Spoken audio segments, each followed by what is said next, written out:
Hello guys, welcome back.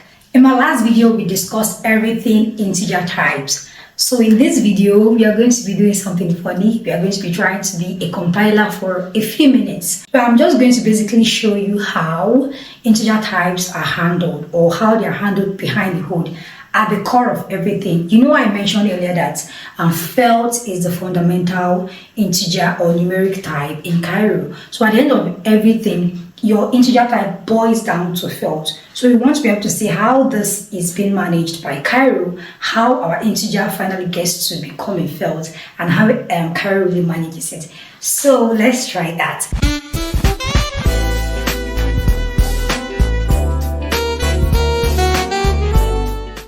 So I'm going to, in my last video I established those types. So for integer, the unsigned and signed integer. So this is just basically displaying how many bits and then the how it's denoted in Cairo. So let's declare a variable, right? So let's say let x, right, of type u8 is equal to 5. So how is this guy represented, or how is this guy handled by the compiler? So behind the hood, this guy is handled like a struct. So this is going to be struct u8, right? Is we have a value of felt 252, right? So this is going to be very key to what we're going to be saying next. So what the compiler basically does behind the hood is it performs a range check. And once it's done that, it also performs, if this is like a function that is actually doing a sum, it basically does the sum of the values that what you're adding together. I know if there's any overflow or underflow. If there's anything like that, it panics, right? So let's try to define the function and then see how this really works. So I'm going to, let me get my, I'm not sure how this guy got there, but yeah, it got there anyway. So let's say a function of, let's just call it u8 add, and your function name can be anything. It's not a must that you have to put the type you're working with. It can be anything, but just for clarity's sake, we are working with that. So here now we are going to be accepting two variables. I'm going to say left hand side, let's say, is of type u8, and then right hand side is of type u8, right? And then our return is going to be u8 right? Then we're just going to be mimicking what the compiler would do when given this. We're going to say let raw sum equals left hand side dot value plus right hand side dot value. Okay, so now this value that I'm referencing here, remember we have a struct of u8, and then we have a value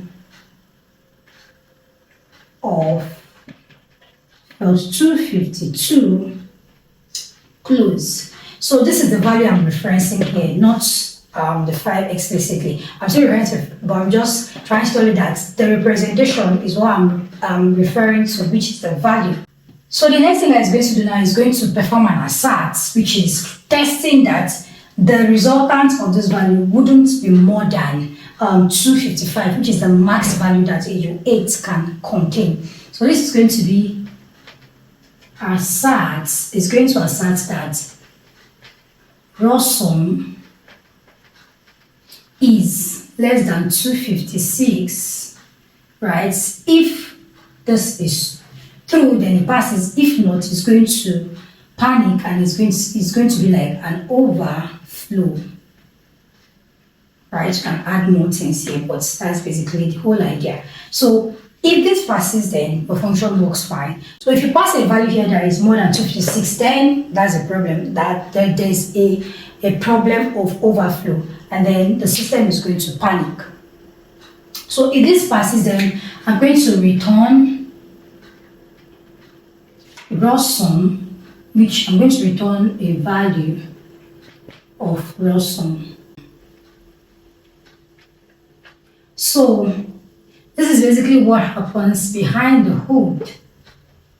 This is basically what happens behind the hood. So this is how it handles it as a field. So if it basically represents it as a struct, then it references the value of that struct whenever it's doing its calculation. At the end of the day, it returns this, right? Which is still a structure. So this for unsigned integer is very straightforward. So what happens for signed integers? You know, felt basically supports only unsigned values, right? There's no support for negative values for felt because the value of felt on its own, which is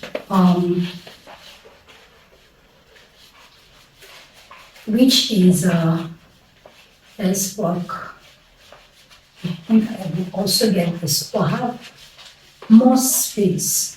So the felt field, which is this prime number, is 2 to power 251 plus 17.2 to power 192 plus 1. So this is the finite value of the felt. For unsigned integers, what really happens is that you know that the formula, the range for unsigned integers, integer variance, actually signed integer variance range is actually minus 2 to power n minus 1 to 2 to power n minus 1, right?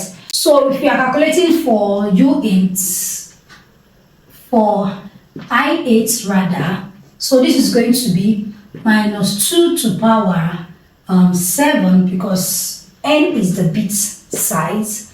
This is 8 minus 1 is 7 to 2 to power 7 minus 1. I don't know why I keep forgetting this minus 1.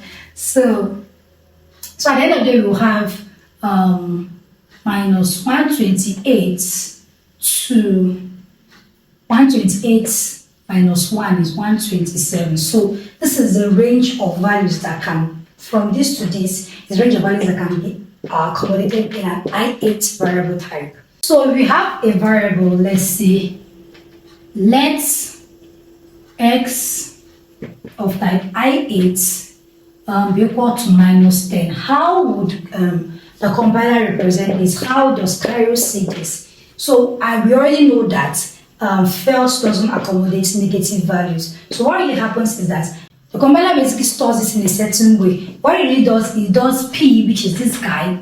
It does, the way it stores this is x is equals to p minus 10. This is where it stores it, and then it keeps the metadata to remember that this is a signed variable that is actually working on. So at the end of the day, it will really find out what the type, and then it can manage that properly. So this is how this is represented, p minus 10. So let's say we now have a function that has to do a sum between two unsigned integers. How does it really happen? How handles this? So let's say we have let's I8 sum, which is going to take a I8 comma b I8, then resulting value is going to be I8.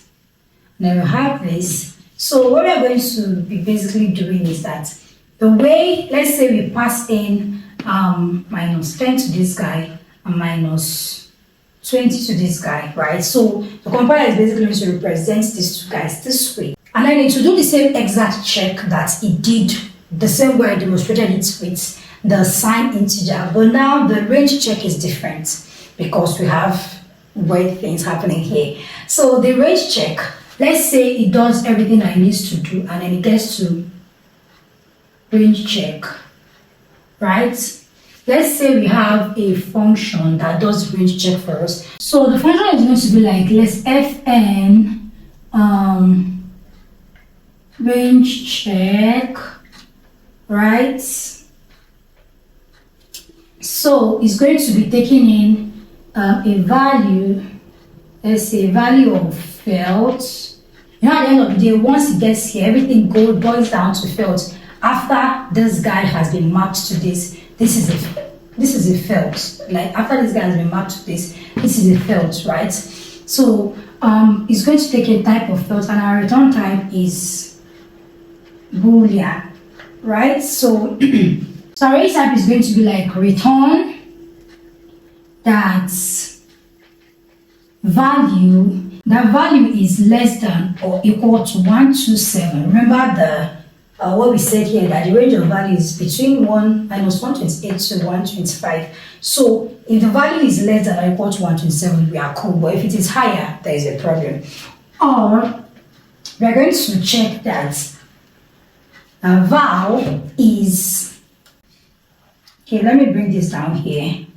The val is greater than or equal to p minus this 128 here, minus 128, right? So this is going to be our range check, right? So once in our function we plug in our range check, if it passes, then we work with that. If not, then our program panics. So this is basically how the compiler handles some of these things, and it's interesting for us to be we've successfully been a compiler for the past how many minutes. And thank you guys for watching, and until next time, keep building. Peace. Bye.